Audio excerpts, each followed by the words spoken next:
Now I'm going to discuss the 10th and 11th questions of literature.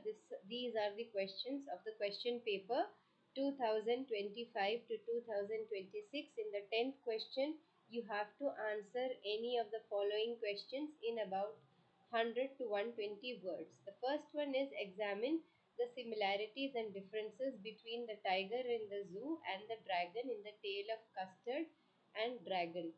So the answer is as follows in the lesson. Yes. So the answer is as follows. You have to write the 10th one. Both are powerful. Both, according to this, both are the tiger in the zoo as well as the dragon in the tale of Custard. Both are powerful wild creatures. They can evoke fear through their appearance. They can create fear among the people. Both are confined to spaces. Both of them have been held captive and they are basically not in their own habitat. Habitat is the place where you stay. Both are emotionally isolated and evoking sympathy of the readers. We feel very sympathetic towards both creatures, the tiger in the zoo and the custard from the tale of the custard dragon. You have to write relevant points. The next question is the sermon at Banaras and for Anne Gregory with the themes of love and life. Discuss. So you have to discuss two lessons, the sermon of Banaras and for Anne Gregory. They are about love and life. Okay. So I haven't discussed the differences of the tiger in the zoo and the custard dragon from the poetry, the tale of the custard dragon. The tiger is forcefully confined, but the custard chooses a safe cage for himself. The tiger has been held captive and there is no way out, but the custard is asking for a safe cage. Tiger never gets the chance to prove his strength, but Custard does. Tiger was held captive, he was locked up in the cage due to why he could not express his strength. The tiger situation is very tragic and melancholic, whereas the Custard situation is very funny, comical, or ironic. Tiger brings out themes like humans' control over wildlife, the human beings are regulating the wildlife, and the Custard brings out the theme appearances are deceptive. Never judge a book by its cover. Now I'm going to discuss the eighth one.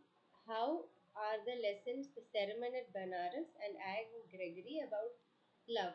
Kissa Gautami's in Sermon of Banaras, Kitsa Gautami, the lady who lost her son, uh, was very disheartened when she lost her son. Gautami's love for her son was selfish. Buddha enlightened her by showing an excessive attachment. When you show too much of attachment, it leads to suffering. So, when you have lost something, let it go. Don't show too much of attachment towards something you have lost. One should accept life and death. Life and death are inevitable. These are the most essential phases of life. So you should accept life and death to achieve peace. You're supposed to write relevant points and then in Anne Gregory, it explores dual nature of love. So it's all about physical love. The physical love is short-lived. Spiritual love transcends material world. Okay. So the spiritual love transcends material love. Youth and beauty are temporary. They are temporary aspects of life. They are temporary phases of life. You cannot be young and beautiful forever. Now the next one is, yes, I have discussed all the answers. Yes. So both of them show true peace and love come from spiritual realization.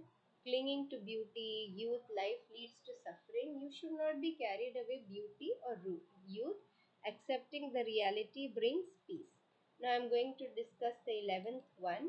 The 11th one comprises of 6 marks each. There will be two questions and each question comprises of 6 marks. Evaluate how a triumph of surgery is a lesson in thoughtful parenting. So in 6 marks questions you can literally write the summary of the lesson.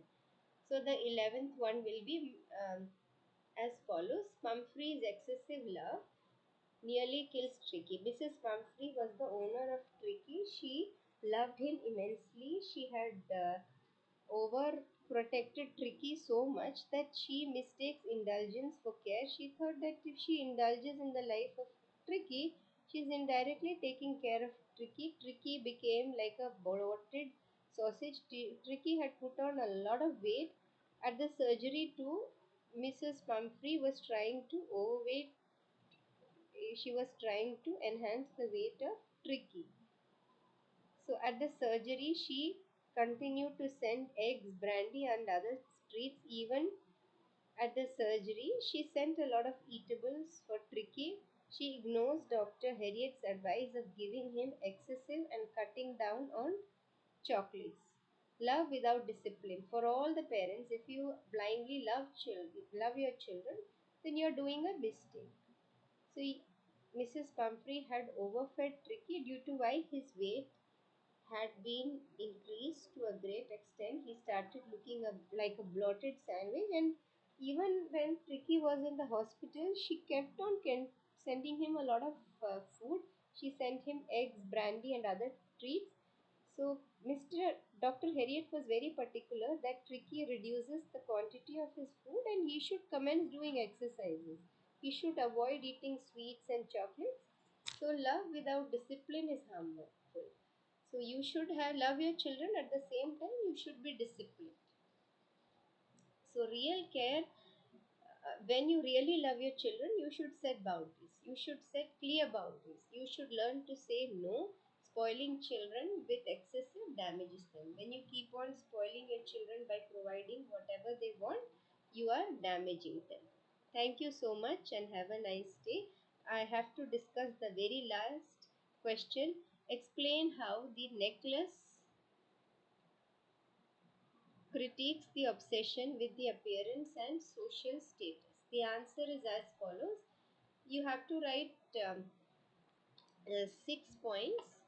Matilda borrowed a diamond necklace to look rich and elegant. She had to attend a party.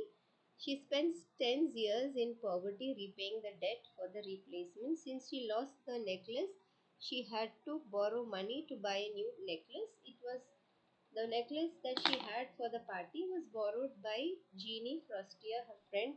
The final twist is that the original necklace was fake. Just a minute.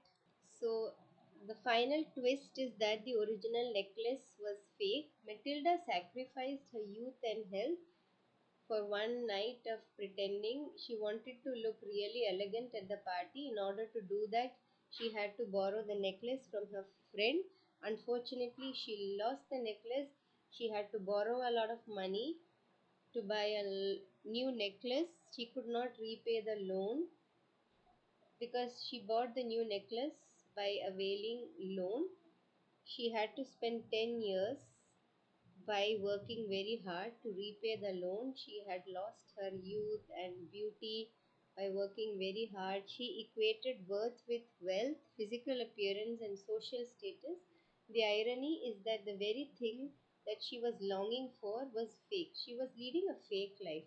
So the chapter criticizes how chasing social status leads to ruin. When you want to show up, when you try to boast about certain things, when you try to brag, you are heading towards destruction. You are trying to ruin your life, you are sabotaging your life. Okay, so pride and superficiality leads to misery. True worth lies in contentment. You should be happy with what you have.